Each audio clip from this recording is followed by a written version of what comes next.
चलिए स्वागत है बच्चे नए सेट में और देखते हैं कि क्या है इसमें प्रश्न क्या क्या रखा हुआ है। देखते हैं विकासवादी संबंधों के प्रमाण प्रदान करता है। तो बच्चे कौन करेगा? तो इसमें जीवाश्म करेगा। याद रखिए जीवाश्म जो है विकासवादी संबंधों का प्रमाण प्रदान करता है। जीवाश्म याद रखिए क्या है? तो जीवाश्म का अध्ययन क्या कहलाता है? तो पैलेंटोलॉजी याद रखना है आपको। ये अध्ययन क्या कहलाएगा? ये पैलेंटोलॉजी कहलाएगा। और पैलेंटोलॉजी का जनक किसको कहते हैं? तो पैलेंटोलॉजी का जनक याद रखिए फादर ऑफ पैलेंटोलॉजी ये कहा जाता है। आपको बार बार आपको क्वेश्चन पूछेगा पैलेंटोलॉजी का जनक कौन है? तो लियोनार्डो दी विंची होता है बच्चे, दी विंची होगा। चलिए अच्छी बात है।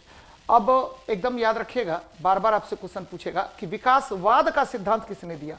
तो विकासवाद का सिद्धांत दिया था किसने? चार्ल्स डार्विन ने। यानी थ्योरी ऑफ एवोल्यूशन, विकासवाद का सिद्धांत, थ्योरी ऑफ एवोल्यूशन के जीवों का विकास किस प्रकार हुआ है, तो ये सिद्धांत देने का काम किया था चार्ल्स डार्विन ने। बच्चे बार बार मैं आपको बताता रहता हूं कि देखिए डार्विन महोदय जो है बहुत बड़े वैज्ञानिक थे और इन्होंने, ठीक है, आज आपको सबसे पहले इन्होंने डार्विन फिंच की खोज की थी। और ये जो जहाज से गए थे तो जहाज विगल नाम था, विगल, ठीक है, आपको उसी जहाज से गए थे। और देन आफ्टर ये जो टापू खोजे थे जिस टापू पर इन्होंने डार्विन फिंच की खोज की थी तो उस टापू का नाम गलसुप्पा था। तो ये एकदम याद रखिएगा। अब देखिए समुद्र तल जो है, ठीक है, इस पर तरह तरह के वेव्स का उत्पादन होते रहता है और ज्वार भाटा उत्पन्न होते हैं यहाँ पर। और चट्टान का अध्ययन पेट्रोलॉजी कहलाता है। क्या कहलाता है? पेट्रोलॉजी कहलाता है। तो ये सब बातें याद रखिए, बार बार आपसे यहाँ पर प्रश्न पूछेगा। नेक्स्ट देखते हैं क्वेश्चन क्या कह रहा है।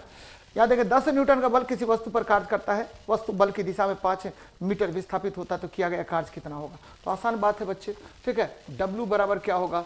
तो बल की दिशा में विस्थापित हो रहा है, यानी बल F डॉट S बल की दिशा में अगर विस्थापित होगा तो F cos थीटा हो गया। और cos थीटा का मान यहाँ कितना डिग्री है? 0 डिग्री है। तो कार्य कितना हो जाएगा? 10 गुना, ठीक है, आपको कितना 5 हो गया, गुना थीटा का मान 0 डिग्री, कॉस 0 का मान कितना होगा? 1 होगा। तो 10 × 50 यानी 50 जूल हो जाएगा। तो बच्चे यहाँ देखिए 50 जूल हो जाएगा। निगेटिव नहीं होगा, बल के विपरीत अगर रहता तो कार्य क्या होता? निगेटिव होता है। बल तो होगा ही नहीं, ये तो होगा ही नहीं बच्चे, तो ध्यान में रखिएगा। कार्य क्या होता है? बल और विस्थापन का अदिश गुणनफल होता है। कार्य का ऐसा ही मात्रक जूल होगा, तो ये ध्यान में रखिए। नेक्स्ट देखते हैं क्या कह रहा है। विद्युत चालक की प्रतिरोधकता किस पर निर्भर करती है? तो विद्युत चालक की प्रतिरोधकता देखिए, ठीक है, प्रतिरोध कहते किसको है? प्रतिरोध क्या होता है? तो विद्युत धारा के मार्ग में अवरोध। ध्यान में रखिए बच्चे, प्रतिरोध क्या होगा? तो विद्युत धारा के मार्ग में अवरोध को प्रतिरोध कहा जाता है। विद्युत धारा के मार्ग में अवरोध, धारा के मार्ग में अवरोध को हम क्या कहेंगे? प्रतिरोध कहते हैं। एकदम याद रखिएगा, अवरोध को प्रतिरोध कहा जाता है। प्रतिरोध R बराबर क्या होगा? तो R बराबर होता है V/I। और V क्या हुआ? तो वोल्ट पर एम्पियर हो जाएगा, वोल्ट पर एम्पियर होगा। याद रखना बच्चे, वोल्ट पर एम्पियर, इसी को बोलते हैं क्या? तो ओम बोलते हैं। क्या बोलेंगे? ओम बोलेंगे। और एक चीज और ध्यान में रखिएगा कि प्रतिरोध किस पर निर्भर करता है? तो सबसे पहले निर्भर करेगा लंबाई पर। किसी चालक का प्रतिरोध लंबाई का समानुपाती होता है, ध्यान में रखिए। दूसरा निर्भर करता है क्षेत्रफल पर। किसी चालक का प्रतिरोध क्षेत्रफल का व्युत्क्रमानुपाती होता है। क्या होगा? व्युत्क्रमानुपाती, यानी R inversely proportional to 1/A होगा। तीसरा, किसी चालक का प्रतिरोध जो है वह क्या होगा? तो आपको प्रकृति का समानुपाती होता है, चालक की प्रकृति का समानुपाती होगा। चौथा क्या होगा?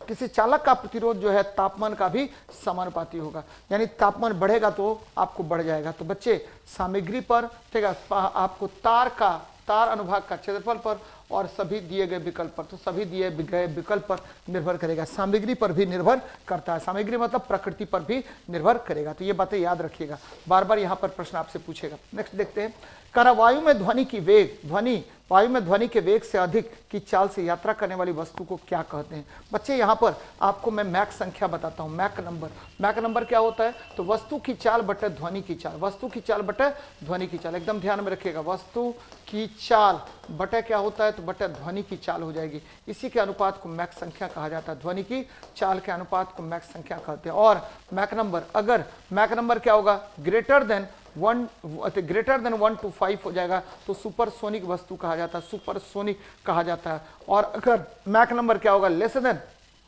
1 हो गया तो सब सोनिक वस्तु कहा जाता है, सब सोनिक कहा जाता है। और मैक नंबर अगर 1 के बराबर होगा तो सोनिक वस्तु कहेंगे, सोनिक कहते हैं। और मैक नंबर अगर 5 से 10 के बीच में हो गया तो इसको क्या बोलते हैं, तो बच्चे हाइपरसोनिक कहा जाता है, हाइपरसोनिक कहा जाता है। एकदम ध्यान में रखिएगा, हाइपरसोनिक कहा जाता है। तो यहाँ देखिए ठीक है क्या होगा, तो वायु में ध्वनि के वेग से अधिक की चाल से यात्रा करने वाले वस्तु को क्या कहा जाता है, तो पराध्वनिक कहा जाएगा, पराध्वनिक।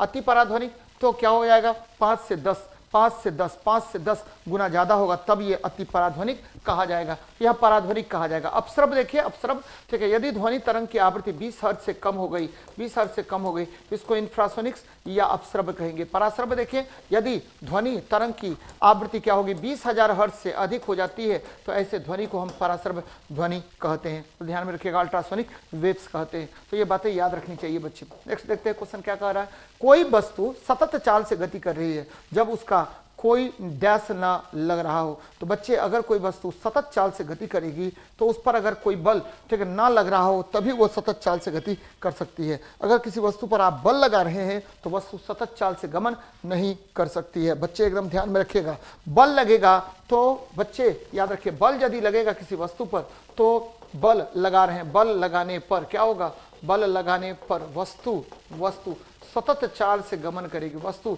सतत चाल से गमन करती है। एकदम ध्यान में रखिएगा, चाल से गमन करती है, गमन करती है, एकदम ध्यान में रखिएगा, गमन करती है।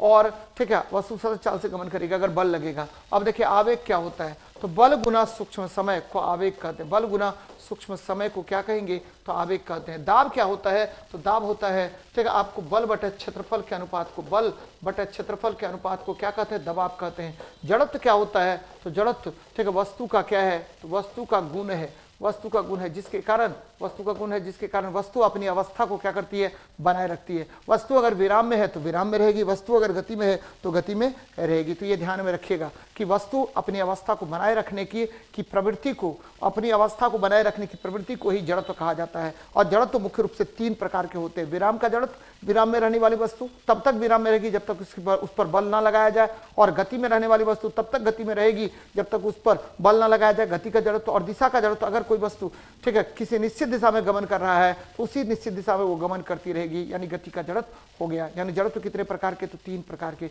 याद रखिए बच्चे, जड़त्व जो है किसी वस्तु के द्रव्यमान का समानुपाती होता है, जितना अधिक द्रव्यमान होगा उतना ही अधिक वस्तु का जड़त्व भी होगा। चलिए नेक्स्ट देखते हैं, शुक्राणु और ठीक है, शुक्राणु और युग्मक के संयोग से कौन सी प्रक्रिया युग्मनज का निर्माण करती है। तो ये देखिए जनरली ठीक है आपको लैंगिक प्रजनन में क्या होगा, शुक्राणु, ये देखिए ये आपको मेल से क्या प्राप्त हुआ, तो मेल से प्राप्त हुआ स्पर्म, और फीमेल से क्या प्राप्त हुआ बेटा, फीमेल से प्राप्त हुआ ओवा, फीमेल से क्या प्राप्त हुआ, तो ओवा प्राप्त हुआ।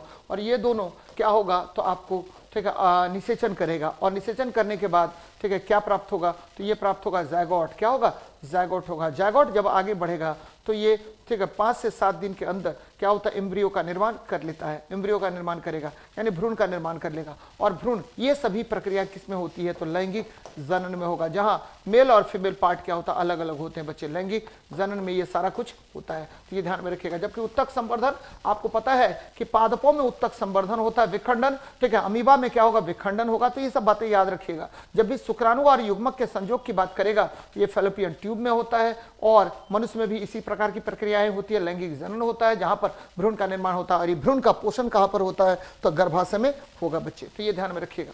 नेक्स्ट देखते हैं क्या कह रहा है, परमाणु बलों के सिद्धांत की खोज किसने की। अच्छा क्वेश्चन है बच्चे, क्योंकि आपको पता होनी चाहिए कि परमाणु बल कहां लगता है, नाभिकीय बल कहां लगेगा। तो न्यूट्रॉन और प्रोटॉन के बीच नाभिकीय बल लगता है, और ये लगेगा कहां पर, तो नाभिक के अंदर लगेगा, नाभिक में लगेगा, नाभिक में लगता है। और नाभिक में क्या होता है, नाभिक में क्या होगा, तो नाभिक में ध्यान में रखिएगा, परमाणु नाभिक में क्या होता है, तो परमाणु नाभिक में, परमाणु नाभिक में क्या होगा, तो परमाणु नाभिक में क्या होता है, तो बच्चे न्यूट्रॉन प्रोटॉन में बदलता है, और प्रोटॉन किसमें, न्यूट्रॉन में बदलता है। यहाँ पर एक बल कार्य करता है, एक बल कार्य करता है, जिसको हम क्या कहते हैं, कार्य करता है, और इसको बोलते हैं क्या, तो इसको बोलते हैं नाभिकीय बल। और नाभिकीय बल का सिद्धांत किसने दिया था? तो युकावा ने दिया था। नाभिकीय बल कहते हैं और ये प्रकृति का सबसे मजबूत बल है। और यहाँ पर एक कण एक्सचेंज होता है बेटा, यहाँ पर एक कण एक्सचेंज होगा और इस कण को हम क्या कहते हैं? तो इस कण को मेसन पार्टिकल कहते हैं,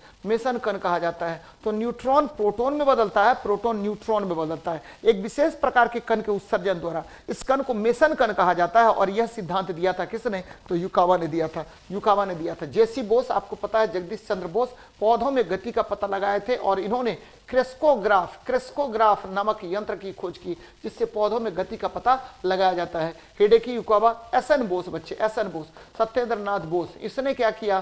सत्येंद्रनाथ बोस ने बोसोन कण की खोज की थी, बोसोन कण की खोज की थी, बोसोन कण की खोज की थी। बोसोन क्या होता बेटा? तो बोसोन आपको पता होगा कि बोसोन जो है वह, ठीक है, आपको निम्न तापमान पर पदार्थ की एक अवस्था होती है जिसको बोलते हैं क्या? तो बच्चे बोस आइंस्टीन कंडेंसेट बोलते हैं। और इस अवस्था में पदार्थ, ठीक है, पदार्थ, इस अवस्था में पदार्थ आपको बोसोन के रूप में पाया जाता है। तो ये बोसोन एक प्रकार का तरंग होता है। चलिए नेक्स्ट देखते हैं। एक एकल आवृत्ति द्वारा उत्पन्न ध्वनि को क्या कहा जाता है? बहुत अच्छा क्वेश्चन है बच्चे। क्यों? क्योंकि एकल आवृत्ति है, ठीक है, आवृत्ति किसी भी ध्वनि की आवृत्ति होती है। और अगर सिंगल फ्रीक्वेंसी साउंड होगा, सिंगल फ्रीक्वेंसी साउंड, ध्यान में रखिएगा, single frequency sound, single frequency sound को हम क्या कहते हैं? तो टोन कहते हैं। क्या कहते हैं? साउंड को हम टोन कहेंगे। क्या कहेंगे? टोन कहते हैं बच्चे, टोन कहते हैं, टोन कहा जाता है। स्वरक हिंदी में क्या होता है? स्वर या स्वरक होता है, तो ये ध्यान में रखिएगा, ठीक है। सिंगल आवृत्ति के ध्वनि को हम टोन कहते हैं बच्चे। पिच क्या होता है? पिच, देखिए ध्वनि या तो पतला होगा, ध्वनि क्या होगा? या तो पतला होगा, पतली होगी, या मोटी होगी। ये कंडीशन हो सकता है। ध्वनि या तो क्या होगी? पतली होगी, या क्या होगी? मोटी होगी। तो ध्वनि का पतला या मोटा होना यह किस गुण को बताता है? ध्वनि का पतला या मोटा होना यह गुण बताता है किसका? तो पिच, पिच के कारण होता है बच्चे, पिच के कारण होगा। और पिच जो है डायरेक्टली प्रोपोर्शनल होता है किसके? तो फ्रीक्वेंसी के प्रोपोर्शनल होता है, आवृत्ति के समानुपाती होता है। आयाम क्या होता है? तो आयाम होता है कोई तरंग है, आपको क्या होगा? माध्य स्थिति से, तरंग का माध्य स्थिति से महत्तम विस्थापन को हम आयाम कहते हैं, आयाम कहते हैं, एम्पलीट्यूड कहते हैं बच्चे। तरंगदैर्घ्य क्या होता है? तो जब कोई तरंग गमन करेगा तो क्या होगा? तरंग गमन करेगा तो तरंग के एक स्थान से दूसरे स्थान तक तय की गई दूरी को तरंगदैर्घ्य कहते हैं। या दो लगातार श्रृंगों के बीच की दूरी को तरंगदैर्घ्य कहा जाता है, या दो लगातार गर्तों के बीच की दूरी को हम क्या कहते हैं? तरंगदैर्घ्य कहते हैं। तो एकदम ध्यान में रखिएगा, बार बार इस तरह का प्रश्न आपसे पूछा जाएगा। चलिए नेक्स्ट देखते हैं क्या कह रहा है। डैश की एसआई इकाई ओम होती है। अभी थोड़ी देर पहले मैंने बताया था कि देखिए विद्युत धारा का एसआई मात्रक क्या होता है? कूलम पर सेकंड, यानी एम्पियर होगा, एम्पियर होगा। विद्युत आवेश का मात्रक क्या होगा? तो बच्चे विद्युत आवेश जो है, ठीक है, ये कूलम होता है। क्या होता है? कूलम होता है। कूलम जो है विद्युत धारा का या विद्युत आवेश का मात्रक है। प्रतिरोध का मात्रक क्या होगा? प्रतिरोध का मात्रक हो गया ओम, ओम हो गया। यानी R बराबर क्या होता है? V/I। ये क्या होगा? वोल्ट पर एम्पियर होगा, वोल्ट पर एम्पियर होगा। और इसे ही ओम कहा जाता है, वोल्ट पर एम्पियर को ही ओम कहते हैं। विभवांतर क्या होगा?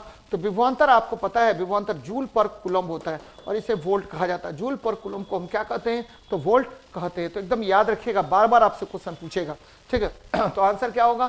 तो आपको प्रतिरोध की एसआई इकाई ओम होती है, प्रतिरोध की एसआई इकाई ओम होती है। चलिए नेक्स्ट देखते हैं। असंतृप्त हाइड्रोकार्बन उत्प्रेरक की उपस्थिति में हाइड्रोजन जोड़ता है बच्चे। असंतृप्त हाइड्रो, बच्चे आपको पता होगा कि निकेल और कैडमियम, निकेल या पैलेडियम की उपस्थिति में, निकेल या पैलेडियम की उपस्थिति में क्या होगा? तो बच्चे एकदम ध्यान में रखिएगा, निकेल या पैलेडियम की उपस्थिति में हम क्या करते हैं? तो असंतृप्त हाइड्रोकार्बन, ये देखिए, ठीक है, C+C या आपको C�ट्रिपल-C में हम क्या करेंगे? तो हाइड्रोजन को जोड़ते हैं और इसको C�C में बदलते हैं, निकेल उत्प्रेरक या पैलेडियम की उपस्थिति में, ये क्या होगा? तो इस प्रक्रिया को हम क्या बोलते हैं? हाइड्रोजनीकरण, हाइड्रोजिनेशन बोलते हैं बच्चे, हाइड्रोजिनेशन कहा जाता है। और ये प्रक्रिया किसके लिए किया जाता है? तो वनस्पति तेल को वनस्पति घी में बदलते हैं हम लोग। क्या करेंगे? तो वनस्पति तेल को वनस्पति तेल है बच्चे, वनस्पति तेल है, इसको हमने क्या कर दिया? तो बदल देते हैं हम लोग, वनस्पति घी में बदलते हैं, वनस्पति घी में बदलते हैं। वनस्पति तेल को किस में बदलेंगे? वनस्पति घी में बदलते हैं। इसी प्रक्रिया को हम क्या कहते हैं? तो इसी प्रक्रिया को हम हाइड्रोजनीकरण कहते हैं और इसमें निकेल या पैलेडियम उत्प्रेरक की आवश्यकता होती है। तो आंसर क्या होगा? तो आपको बी नंबर होगा। क्या होगा? बी नंबर आपका आंसर होगा। पैलेडियम या निकेल उत्प्रेरक की उपस्थिति में यह कार्य किया जाता है। तो ये ध्यान में रखिएगा। आगे बढ़ रहे हैं। ठीक है, चीनी लवण का रासायनिक नाम क्या है? तो चीनी लवण क्या होता है? चीनी लवण क्या होगा? तो यहां देखिए, चीनी लवण का रासायनिक नाम क्या है जिसका उपयोग हम चीनी व्यंजन तैयार करने में करते हैं? बहुत अच्छा क्वेश्चन है बच्चे। अभी थोड़े दिन पहले आपको पता होगा कि ठीक है, आपको KFC पर या मैकडोनाल्ड पर ठीक है छापा मारा गया था, जिसमें ये पता लगाने की कोशिश की गई थी उसमें क्या मिलाया जाता है ऐसा पदार्थ जो ठीक है आपको बच्चों को वो आकर्षित करता है अपनी ओर। तो बच्चे मिलाते हैं मोनोसोडियम ग्लूटामेट। याद रखिएगा, ठीक है, चीनी व्यंजन जो भी चीन से आया हुआ व्यंजन है, जैसे ठीक है नूडल्स, जैसे ठीक है आपको चीनी व्यंजन जो भी होगा उसमें ये डाला जाता है, यानी ठीक है आपको स्वादिष्ट बनाने के लिए, स्वाद ठीक है, स्वाद अलग करने के लिए, स्वाद अलग करने के लिए ठीक है ये मिलाते हैं, अलग करने के लिए हम मिलाते हैं। और ये हानिकारक भी होता है, करने के लिए मिलाया जाता है, लेकिन स्वाद को बढ़ाने के लिए इसको मिलाते हैं बच्चे, मोनोसोडियम ग्लूटामेट। सोडियम बेंजोएट खाद्य पदार्थों का परिरक्षक होता है। खाद्य पदार्थों का क्या होगा? परिरक्षक। एकदम ध्यान में रखिएगा, खाद्य पदार्थों के परिरक्षण में, खाद्य पदार्थों के किसमें बच्चे? खाद्य पदार्थों के परिरक्षण में, यानी प्रिजर्व्ड करने में, परिरक्षण में इसका उपयोग करते हैं। किसका? तो क्या आपको सोडियम बेंजोएट का। कैल्शियम हाइपोक्लोराइड देखिए CaOCl2 होता है, कैल्शियम हाइपोक्लोराइड CaOCl2 होता है और इसको ब्लीचिंग पाउडर कहते हैं। हाइपोक्लोरेट को ब्लीचिंग पाउडर कहते हैं बच्चे, ब्लीचिंग पाउडर कहते हैं, याद रखिएगा, ब्लीचिंग पाउडर कहते हैं, ब्लीचिंग पाउडर कहते हैं। और कैल्शियम कार्बोनेट, तो आपको पता है कैल्शियम कार्बोनेट क्या होता है? CaCO3, इसे चूना पत्थर भी कहा जाता है। CaCO3 को हम क्या बोलते हैं? चूना पत्थर कहते हैं। तो एकदम ध्यान में रखिएगा, ठीक है, क्या होगा? Calcium carbonate. क्या होगा? कैल्शियम का, अब बोलते हैं यहाँ पर आंसर क्या होगा? मोनोसोडियम ग्लूटामेट हो जाएगा, मोनोसोडियम ग्लूटामेट हो जाएगा, ये ध्यान में रखिएगा। नेक्स्ट देखते हैं, कारण डाल्टन का सिद्धांत इस नियम पर आधारित होता है। बच्चे डाल्टन का जो सिद्धांत है, डाल्टन ने बहुत सारे सिद्धांत दिए थे। जनरली डाल्टन का जो सिद्धांत है, डाल्टन ने सबसे पहले परमाणु संरचना का सिद्धांत दिया था। किसका सिद्धांत दिया? परमाणु संरचना का सिद्धांत दिया था। और ठीक है, डाल्टन का जो सिद्धांत है वो रासायनिक संयोजन का नियम देता है। किसका संयोजन का नियम? रासायनिक संयोजन का नियम देगा। तो ये रासायनिक संयोजन का नियम देता है। डाल्टन ने सबसे पहले अपना परमाणु सिद्धांत 1803 में दिया। 1803 में इन्होंने क्या दिया? परमाणु सिद्धांत दिया। इसके बाद इन्होंने रासायनिक संयोजन का सिद्धांत दिया था। उन्होंने परमाणु ठीक है सिद्धांत दिया था, सबसे पहले परमाणु सिद्धांत दिया था। एकदम ध्यान में रखिएगा, सिद्धांत दिया था। और यहां देखिए सिद्धांत दिया। और यहां एक चीज और ध्यान में रखिएगा, द्रव्यमान संरक्षण का सिद्धांत लेबोजियर ने दिया था, लेबोजियर ने दिया था। द्रव्यमान संरक्षण का सिद्धांत किसने दिया? तो लेबोजियर ने दिया था। बार बार आपसे क्वेश्चन पूछेगा। डाल्टन ने जो अपना परमाणु सिद्धांत दिया उसकी मुख्य बातें ध्यान में रखिएगा, ठीक है, याद रखिए। क्या बच्चे? तत्व का सबसे छोटा कण कौन होता है? परमाणु होता है। परमाणु स्वतंत्र अवस्था में, ठीक है, स्वतंत्र अवस्था में नहीं पाया जाता है, लेकिन रासायनिक अभिक्रिया में भाग लेता है। लेकिन परमाणु अविभाज्य होता है, ये इन्होंने कह दिया। लेकिन परमाणु वर्तमान समय में क्या है? तो आपको 100 से भी अधिक कणों में तोड़ा जा चुका है, ध्यान में रखना है आपको। चलिए, मेंडलीव की आवर्त सारणी में तालिका डैश निकेल से ठीक है पहले दिखाई देता है। यहां देखिए, बड़ा अच्छा क्वेश्चन है बच्चे। मेंडलीव ने अपने परमाणु जो जितने भी तत्व थे सबको इन्होंने क्या किया? तो बच्चे ध्यान में रखिए, सबको इन्होंने क्या किया? तो परमाणु भार के आधार पर व्यवस्थित किया। ध्यान में रखिए बच्चे, किसके आधार पर? तो मेंडलीव ने क्या किया? तो परमाणु भार के आधार पर तत्वों को व्यवस्थित किया। परमाणु भार के आधार पर तत्वों को व्यवस्थित किया, आधार पर व्यवस्थित किया। और इन्होंने गलती कर दी क्या? परमाणु भार के आधार पर तत्वों को व्यवस्थित किया, आधार पर तत्वों को व्यवस्थित किया। याद रखिए बच्चे, तत्वों को, ठीक है, तत्वों को व्यवस्थित किया। किसने? तो आपको मेंडलीव ने व्यवस्थित किया। और इन्होंने क्या गलती कर दी? व्यवस्थित किया। इन्होंने क्या गलती कर दी बच्चे? इन्होंने कोबाल्ट को क्या कर दिया? तो आपको ठीक है निकेल से पहले रख दिया। देखिए, जनरली क्या होता है कि फेरस कोबाल्ट निकेल होना चाहिए, फेरस कोबाल्ट और निकेल होना चाहिए। तो इन्होंने क्या किया कि देखिए, पहले रख दिया किसको? फेरस, उसके बाद निकेल, तब रख दिया कोबाल्ट को बच्चे, ठीक है। तो आपको निकेल से पहले रख दिया किसको? निकेल से पहले, ठीक है, रख दिया किसको? तो बच्चे कोबाल्ट को इन्होंने रख दिया, मेंडलीव ने, ठीक है, ध्यान में रखिएगा। पहले क्या किसको रखना चाहिए? तो फेरस, कोबाल्ट और निकेल, फेरस, निकेल और कोबाल्ट। तो ये कर दिया इन्होंने, तो गड़बड़ कर दिया इन्होंने। जनरली क्या होना चाहिए कि फेरस, कोबाल्ट और निकेल जो है, ये तीनों जो है आपको क्या है? तो आपको ध्यान में रखना है, ये सभी जो है आपको लौह चुंबकीय पदार्थ हैं, लौह चुंबकीय पदार्थ हैं। तो बार बार आपको इस तरह का प्रश्न पूछेगा, ध्यान में रखिएगा। चलिए, निम्नलिखित में से कौन सी अक्रिय गैस को आवर्त 5 में रखा गया? बच्चे ठीक है, प्रत्येक आवर्त में ठीक है आपको अक्रिय गैस रखे गए हैं। पहला आवर्त में आपको पता है कहां से, हाइड्रोजन से शुरू करेंगे, हीलियम पर खत्म हो जाएगा। ठीक है, ये देखिए हीलियम आपको क्या है, तो प्रथम आवर्त का अंतिम तत्व है। दूसरा यहाँ देखिए ये शुरू किए लिथियम से शुरू किए और नियोन पर खत्म कीजिए। दूसरे द्वितीय आवर्त का अक्रिय गैस कौन हो गया, तो आपको नियोन हो गया। तीसरा आवर्त देख रहे हैं, क्योंकि पहला आवर्त का पहला तत्व क्षार धातु होगा और अंतिम तत्व अक्रिय गैस होगा। अंतिम तत्व क्या होगा, अक्रिय गैस होगा। पहला क्षार धातु, अंतिम अक्रिय गैस होता है, एकदम ध्यान में रखिएगा। तीसरा जो है ये देखिए ये शुरू होगा कहां से, तो सोडियम से शुरू होगा और आर्गन पर खत्म होगा। चौथा जो है ये पोटेशियम से शुरू होगा और क्रिप्टन पर जाकर के खत्म होगा। और पांचवा जो है याद रखना बेटा, पांचवा जो आवर्त है ध्यान में रखिएगा, पांचवा आवर्त जो है ये शुरू होगा क्या, लिथियम सोडियम पोटेशियम रुबिडियम से शुरू होगा और जेनन पर खत्म हो जाएगा। छठा जो आवर्त है रुबिडियम सीजियम, सीजियम से शुरू होगा और अंतिम क्या होगा, तो जेनॉन के बाद आ गया रेडॉन। बच्चे रेडॉन आ गया, तो पांचवा आवर्त ही पूछ रहा है। तो पांचवा आवर्त का अंतिम तत्व कौन है, तो बच्चे अंतिम अक्रिय गैस जेनॉन हो गया। क्या हो गया, जेनॉन हो गया। तो देखिए जेनॉन कहां पर है, तो जेनॉन आपको ठीक है किस पे है, डी नंबर ऑप्शन में है। तो रेडॉन जो है इसकी परमाणु संख्या 86 होती है, नियोन का 10 होता है, आर्गन का 18 होता है, जेनॉन का 54 होगा। जेनॉन की परमाणु संख्या कितनी होती है, 54 होती है। बच्चे जेनॉन में 2-3 क्वालिटी होती है जो आपको पूछेगा एग्जाम में। जेनॉन, जेनॉन को हम स्ट्रेंजर गैस कहते हैं। कौन सा गैस, स्ट्रेंजर गैस कहते हैं, यानी ठीक है आश्चर्यचकित कर देने वाला गैस होता है, स्ट्रेंजर गैस होता है, कहीं भी ये मिल जाएगा।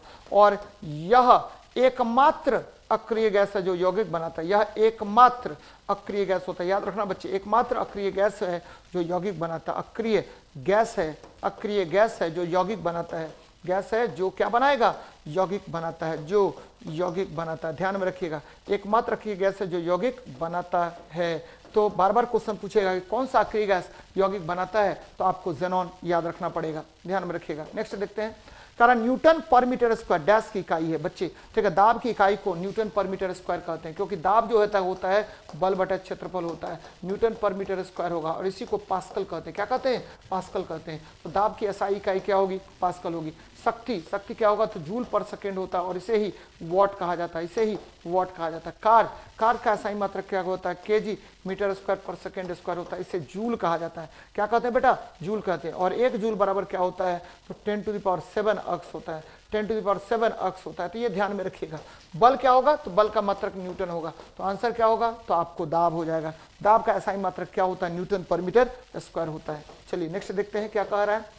यहाँ देखिए फेरस सल्फेट क्रिस्टल का रासायनिक सूत्र क्या होता है, तो फेरस सल्फेट क्रिस्टल का रासायनिक सूत्र हो गया FeSO4 × 7H2O। बच्चे इसे हरा कशिश कहा जाता है, हरा कशिश कहा जाता है, ध्यान में रखिएगा। इसका उपयोग हम लोग दवा में करते हैं और रंग बनाने में, दवा और रंग बनाने में, दवा और किस में करेंगे, तो रंग बनाने में करते हैं, रंग में किया जाता है इसका उपयोग। ध्यान में रखिए बच्चे, आपको 3-4 फॉर्मूला है आपको याद रखना है। सबसे पहले कॉपर सल्फेट, इसको नीला कशिश कहा जाता है, CuSO4 × 5H2O, नीला कशिश कहते हैं, यानी ठीक है ब्लू विट्रियोल कहा जाएगा, ब्लू विट्रियोल कहा जाता है। फिर आते हैं दूसरा जो है आपको ठीक है, आपको क्या होगा, मैग्नीशियम सल्फेट MgSO4 × 7H2O, इसको एप्सम सॉल्ट कहा जाता है, एप्सम सॉल्ट कहा जाता है, एप्सम सॉल्ट कहा जाता है। फिर देखिए आपको एक और ले लेते हैं, जिंक सल्फेट ZnSO4 × 7H2O, इसको क्या कहा जाता है, तो व्हाइट विट्रियोल कहा जाता है, व्हाइट विट्रियोल कहा जाता है। तो इन सब चीज़ों को याद रखिए, बहुत आपको ठीक है लाभदायक होगा आपके लिए, तो बहुत इंपॉर्टेंट है। FeSO4 × 7H2O को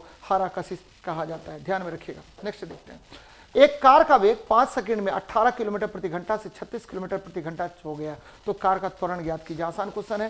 त्वरण A बराबर क्या होता है, V - U/T हो जाता है। तो आपको देखना है 36 माइनस क्या होगा, 18 गुना कर दीजिए 5/18, क्योंकि किलोमीटर प्रति घंटा है, मीटर पर सेकेंड में बदलेंगे, बटा 5 कर लीजिए बेटा। तो क्या होगा, 36 में से 18 घटा दीजिए, 18 गुना ठीक है क्या होगा, 18 गुना 5/18 ठीक है बटा 5। ये देखिए 18 कट गया, 5 भी कट गया, 1 मीटर पर सेकेंड स्क्वायर हो गया, 1 मीटर पर सेकेंड स्क्वायर। तो देखिए 1 मीटर पर सेकेंड स्क्वायर यहाँ कर दीजिए, ये B नंबर आंसर दीजिए। ऊपर में माइनस छूटा हुआ बेटा, ऊपर में माइनस छूटा हुआ, 1 मीटर पर सेकेंड स्क्वायर हो जाएगा, 1 मीटर पर सेकेंड स्क्वायर होगा। यहाँ देखिए, यहाँ ऑप्शन में चूंकि चाहे इसको कीजिए चाहे इसको कीजिए बात बराबर है, तो 1 मीटर पर सेकेंड स्क्वायर करना पड़ेगा, 1 मीटर पर सेकेंड स्क्वायर करना पड़ेगा। तो ये ध्यान में रखिएगा आप लोग। चलिए आगे बढ़ते हैं। वह विकल्प चुने जो संवहनीय तंत्र के संदर्भ में सही है। बार बार ये क्वेश्चन आ रहा है, मानव ठीक है, मानव आरबीसी का जीवन काल 115 से 120 दिन होता है, सही बात है। आरबीसी, ठीक है, शरीर के वजन का लगभग 7 से 8% होता है, ये भी सही है। रक्त को सामान्यतः जीवन धारा कहा जाता है, ये भी सही है। रक्त कम दबाव पर ठीक उनमें झटके से और तेजी से बहता नहीं बच्चे। रक्त जब भी ठीक है आपको उच्च दाब पर होगा तो यह तेज गति से और इसमें गमन करेगा, झटके के साथ गमन करेगा। याद रखिएगा रक्त, ठीक है, रक्त का दाब कितना होता है तो 120/80 होता है, 120/80 होता है, या 120/80 होगा बच्चे। जब भी रक्त के दाब की बात करेंगे तो 120 बाय क्या होता है, 80 होता है, ध्यान में रखिएगा। ठीक है, आपको 120/80 होगा। 120 क्या होगा, सिस्टोलिक होता है, सिस्टोलिक होगा 120/80। आपको पता है स्फिग्नो मैनो, ठीक है, स्फिग्नो मैनोमीटर के द्वारा हम लोग क्या करते हैं, इसका दाब मापते हैं। स्फिग्मो मैनोमीटर के द्वारा हम आपको क्या मापेंगे, रक्त का दाब मापा जाता है बच्चे। और 120 मतलब क्या हुआ, सिस्टोलिक होगा। तो सिस्टोलिक में दाब का मान अधिक होगा, सिस्टोलिक में क्या होगा, प्रेशर का मान यहाँ पर ज्यादा होगा, प्रेशर बहुत ज्यादा हो जाता है, प्रेशर अधिक होगा, जिसके कारण रक्त को जो है तीव्र गति से गमन करेगा, रक्त तीव्र गति से गमन करेगा, तीव्र गति से गमन करता है, एकदम ध्यान में रखिएगा, तीव्र गति से गमन करता है और तीव्रता इसको ठीक है प्रवाहित करने में मदद करेगा। तो आंसर क्या होगा, तो आपको डी नंबर होगा। रक्त का दाब अगर 80 के आसपास होगा तो कम तीव्रता से गमन करेगा, झटका नहीं लगेगा बच्चे में, नहीं लगेगा। याद रखिए यदि रक्त की अम्लीयता बढ़ जाती है तो आपको हृदय की धड़कन भी बढ़ जाएगी, आपको रक्त में ऑक्सीजन की कमी हो जाएगी तो भी आपका हृदय धड़कन बढ़ जाता है। तो ये सब बातें याद रखनी पड़ेंगी आपको। चलिए देखते हैं नेक्स्ट क्वेश्चन को। निम्न में तो थोड़ी देर पहले मैंने ये बनाया था क्वेश्चन, यहाँ देखिए थोड़ा सा चेंजेज है। ठीक है, CO2 को शुष्क बर्फ के रूप में जाना जाता है, सही बात है। ठीक है, CO2 गैस चूने जल को, हाँ बच्चे ये इंपॉर्टेंट है, कैल्शियम हाइड्रोक्साइड है, आपको इसको चूना जल कहा जाता है। इसमें जब CO2 प्रवाहित करते हैं तो ये कैल्शियम कार्बोनेट बना लेगा और कैल्शियम कार्बोनेट बना लेगा और क्या होगा, H2O बाहर निकलेगा, H2O बाहर निकलेगा। तो ध्यान में रखिएगा, ठीक है। तो CO2 गैस प्रवाहित करने पर यह दूधिया हो जाता है, कोई दिक्कत नहीं। कैल्शियम कार्बोनेट को अकेले गर्म करने पर CO2 गैस निकलता है, एकदम सही है। CaCO3 को जब आप गर्म कीजिएगा तो क्या होगा, calcium oxide plus carbon dioxide gas निकलता है। तो क्या हो जाएगा, 1 2 3, ठीक है, सभी सही हमको लग रहा है बेटा, सभी सही लग रहा है। तो ध्यान में रखिएगा क्या हो जाएगा, तो आपको ठीक है सभी कथन सही है। क्यों कथन सही है, CO2 को शुष्क बर्फ कहा जाता है, एकदम सही है। ठीक है, CO2 गैस ही चूना जल को दूधिया कर देता है, कैल्शियम कार्बोनेट को गर्म करेंगे तो क्या होगा, कैल्शियम ऑक्साइड और ठीक है कार्बन डाइऑक्साइड गैस बाहर निकलता है, ये ध्यान में रखिएगा। नेक्स्ट देखते हैं, 12 kg के एक वस्तु को भूमि से एक निश्चित ऊंचाई पर रखा गया है, कोई बात नहीं। यदि वस्तु की स्थितिज ऊर्जा 600 जूल हो तो भूमि के संदर्भ में वस्तु की ऊंचाई ज्ञात कीजिए, निकाल लीजिए। तो बच्चे ऊंचाई पर वस्तु में क्या होगा, पोटेंशियल एनर्जी होगा mgh, और पोटेंशियल एनर्जी mgh बराबर क्या हो जाता है, पोटेंशियल एनर्जी बराबर mgh। तो h का वैल्यू निकाल लीजिए, h बराबर क्या होगा, तो पोटेंशियल एनर्जी बटा क्या होगा, mg होगा। पोटेंशियल एनर्जी देखिए कितना है, तो 600 है, ठीक है, बटा क्या हो गया, 12 गुना क्या 10 कर लीजिए, 12 गुना 10, ये 0 कट गया, बर पंचे क्या हो गया, 60 हो गया, यानी 5 मीटर आपको क्या होगा, आंसर हो जाएगा। देखिए कहाँ है 5 मिनट, तो आंसर हो गया 5 मीटर। तो ध्यान में रखिएगा। नेक्स्ट देखते हैं, किस प्रक्रिया द्वारा ठोस गैस में परिवर्तित होता है, आसान क्वेश्चन है बच्चे। ठीक है, आपको पता है कि ये देखिए ठोस को बदल दीजिए द्रव में, तो इस प्रक्रिया को बोलते हैं क्या, तो गलनांक। क्या बोलेंगे, गलनांक बोलेंगे, गलनांक। सभी आपको भौतिक प्रक्रिया है। ये देखिए द्रव को बदल दीजिए गैस में, इसको बोलते हैं वाष्पीकरण। द्रव को गैस में वाष्पीकरण कहा जाता है, वाष्पीकरण कहा जाता है, कोई बात नहीं है। ठीक है, फिर बदल दीजिए गैस को, बदल दीजिए द्रव में, इसको बोलते हैं संघनन। गैस को द्रव में संघनन कहा जाता है, संघनन कंडेंसेशन कहा जाता है। फिर देखिए द्रव को बदल दीजिए ठोस में, द्रव को बदल दीजिए ठोस में, तो इसको क्या कहेंगे, तो इसको कहेंगे हिमांक बच्चे, हिमांक कहते हैं। और फिर क्या होगा, तो ठोस को सीधे गैस में बदल दीजिए, ठोस को सीधे गैस में बदल दीजिए, इसको बोलते हैं क्या, तो ऊर्ध्वपातन कहेंगे, ऊर्ध्वपातन कहते हैं, ऊर्ध्वपातन कहा जाता है, सब्लिमेशन कहा जाता है। और आपको गैस को ठोस में बदल दीजिए, गैस को ठोस में बदल दीजिए। तो गैस को ठोस में बदलेंगे तो इस प्रक्रिया को कहा जाता है निक्षेपण।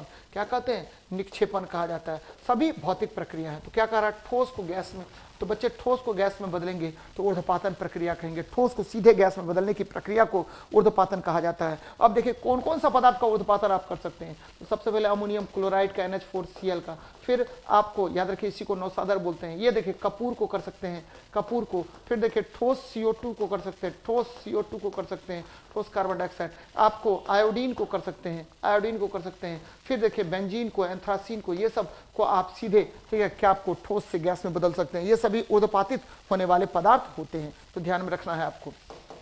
चलिए नेक्स्ट देखते हैं। करा एरियोलर उत्तक, ठीक है, अंगों के डैश स्थान भरता है और अंगों को सहारा देता है और उत्तकों की मरम्मत करता है। तो एरियोलर उत्तक कहाँ पाए जाते हैं बच्चे? तो एरियोलर उत्तक जो है अंगों के अंदर के स्थान में पाए जाते हैं। तो यहाँ पर क्या होगा? अंदर के स्थान में, अंदर के स्थान में। आंसर इसमें यहाँ पर क्या होगा? अंदर, अंदर हो गया, ठीक है। एरियोलर उत्तक कहाँ पाया जाता है? तो अंदर के स्थान में पाया जाता है, अंदर का स्थान वह भरता है। फिर देखिए क्या होगा, अंदर का स्थान भरता है और आंतरिक अंगों को सहारा देता है। किस अंग को सहारा देगा? आंतरिक अंगों को सहारा देगा, बाहर के अंगों को सहारा नहीं देगा। तो यह होगा अंदर, अंदर के और आंतरिक अंगों को सहारा प्रदान करता है। याद रखना बच्चे, उत्तक शब्द का प्रयोग सबसे पहले किसने किया था? तो विंचेट ने किया था, विंचेट ने किया था। उत्तक का अध्ययन क्या कहलाता है? तो हिस्टोलॉजी कहलाता है, हिस्टोलॉजी कहलाता है। और उत्तक क्या होता है? तो समान, ठीक है, असमान आपको कोशिकाएं जो किसी निश्चित कार्य के लिए एक रूपता के साथ आपस में जुड़ करके एक अंग का निर्माण करता है, उसको बोलते हैं उत्तक बच्चे। तो ध्यान में रखिएगा, इन सब चीजों को बार बार क्वेश्चन पूछेगा आपसे। चलिए नेक्स्ट देखते हैं क्या कह रहा है। यहाँ देखिए, निम्नलिखित में से कौन सा एक अवक्षेपण अभिक्रिया है? तो फेमस अभिक्रिया है, क्या कहते हैं आपको? सोडियम सल्फेट को बेरियम क्लोराइड से अभिक्रिया करवा दीजिए तो आपको क्या होगा? बेरियम सल्फेट और सोडियम क्लोराइड बन जाएगा। ये देखिए प्लस हो जाएगा। ये नीचे जो है आपको, ठीक है, परखनली के नीचे जम जाता है और ये क्या है? तो द्विविस्थापन अभिक्रिया। ध्यान में रखिए बच्चे, द्विविस्थापन अभिक्रिया है और इसमें आयनों का विस्थापन होता है, जिसके कारण यह, ठीक है, आपको क्या होगा? नीचे अवक्षेप बना लेगा। द्विविस्थापन अभिक्रिया होती है, तो ये ध्यान में रखिएगा आप लोग, बार बार क्वेश्चन आएगा। तो आंसर क्या होगा? बी नंबर होगा। मीथेन को ऑक्सीजन में जलाते हैं, कार्बन डाइऑक्साइड और जल बनता है। लेड और कॉपर क्लोराइड को आपस में गर्म करेंगे, क्या होगा? अभिक्रिया कराएंगे तो लेड क्लोराइड और कॉपर का निर्माण होता है। तो ये सब बातें आपको बार बार याद रखना है और लगातार आपको यहाँ से क्वेश्चन पूछा जाएगा। चलिए देखते हैं नेक्स्ट क्वेश्चन को। बल, बल क्या होता है? तो बल द्रव्यमान और त्वरण के गुणनफल को हम क्या कहते हैं? तो बल कहते हैं। देखिए कहाँ है द्रव्यमान और त्वरण बच्चे? द्रव्यमान और दाब नहीं कुछ, द्रव्यमान और आयतन नहीं कुछ। तो बच्चे बल, बल होता क्या है? तो बल होता है संवेग में परिवर्तन की दर। संवेग में परिवर्तन की दर को हम क्या कहते हैं? संवेग में परिवर्तन की दर को हम बल कहते हैं। एकदम ध्यान में रखिएगा, परिवर्तन की दर को हम बल कहते हैं। और बल यानी आपको dp/dt, बल यानी क्या होगा? आपको एम भी, ये देखिए d/dt और हो गया m इंटू भी, m को बाहर निकाल लीजिए, m इंटू dv/dt और ये क्या हो जाएगा? तो ये ma हो जाएगा। यानी बल क्या होता है? द्रव्यमान और त्वरण का गुणनफल होता है। बल, ध्यान से सुनिएगा कि बल की परिभाषा कहाँ से मिला? तो बल की परिभाषा मिला न्यूटन के पहले गति नियम से, न्यूटन्स फर्स्ट लॉ से मिला, फर्स्ट लॉ से मिला, ध्यान में रखिएगा। और बल का, ठीक है, गुण कहाँ से मिला? बल का व्यंजक कहाँ से मिला? तो न्यूटन के द्वितीय गति नियम से मिला, Newton second law of motion से मिला, सेकेंड लॉ से मिला। और बल का, ठीक है, बल का ध्यान में रखिएगा, बल का गुण कहाँ से प्राप्त हुआ? तो बल का गुण प्राप्त होता है न्यूटन थर्ड लॉ से प्राप्त हुआ, थर्ड लॉ से प्राप्त होता है। तो ये बातें याद रखिएगा बच्चे, बार बार इस तरह का प्रश्न आपसे पूछेगा। नेक्स्ट देखते हैं, ठीक है, डैश समूह के पौधों को सामान्यतः शैवाल कहा जाता है। बच्चे जनरली जो है आपको थैलोफाइटा समूह के पौधों को हम क्या कहते हैं? तो आपको शैवाल कहते हैं। शैवाल याद रखिएगा स्वपोषी होता है, स्वपोषी होता है क्योंकि इसमें क्लोरोफिल पाया जाता है। शैवाल का अध्ययन फाइकोलॉजी कहलाता है, फाइकोलॉजी कहलाता है। सवाल का अध्ययन क्या कहलाएगा? तो फाइकोलॉजी कहलाता है। ध्यान में रखिएगा। ब्रायोफाइटा क्या होता है? उभयचर, उभयचर पादप होता है, उभयचर पादप होता है, याद रखना बच्चे, ठीक है। जिम्नोस्पर्म क्या होगा? तो ये नग्न बीजी होता है, नग्न बीजी होगा बच्चे, यानी इसमें, ठीक है, बीज जो है फल के अंदर नहीं पाए जाते हैं, यानी बीज आपको ढके हुए नहीं होते, नग्न बीजी होगा बच्चे, तो ध्यान में रखिएगा इन सब चीजों को। नेक्स्ट देखते हैं इथेनॉल। इथेनॉल क्या होता है? तो इथेनॉल होगा C2H5OH, C2H5OH बच्चे, और इथेनॉल को हम शराब भी कहते हैं। और ये किससे प्राप्त होता है? तो ये, ठीक है, आपको का ये ग्लूकोज के किण्वन से प्राप्त होता है। ग्लूकोज का किण्वन या स्टार्च का किण्वन करते हैं, फर्मेंटेशन करते हैं, फर्मेंटेशन करेंगे, किण्वन से प्राप्त होता है। कौन बच्चे? तो इथाइल अल्कोहल प्राप्त होगा। इथाइल अल्कोहल में देखिए हाइड्रोजन कितने होंगे, तो हाइड्रोजन हो गए कितने बच्चे? 5, और एक और जोड़ दीजिए, कुल मिलाकर के 6 हाइड्रोजन होता है। तो आंसर क्या होगा? तो आपको डी नंबर होगा। इथेनॉल के एक अणु में कितने हाइड्रोजन के परमाणु होते हैं? तो 6 हाइड्रोजन के परमाणु होते हैं, तो याद रखना चाहिए आपको। चलिए नेक्स्ट देखते हैं। खत्म हो गया बच्चे। तो लगातार आप जुड़े हुए रहिए इसी तरह से। हम जो है लगातार आपको सेट करवा रहे हैं। आपका बस एक ही काम है, इस सेट का रिवीजन कीजिए और बार बार क्वेश्चन को देखिए, नोट डाउन कीजिए, तो ज़्यादा से ज़्यादा बेहतर आप रिजल्ट प्राप्त कर सकते हैं। मिलते हैं नेक्स्ट क्लास में। जय हिंद, जय भारत।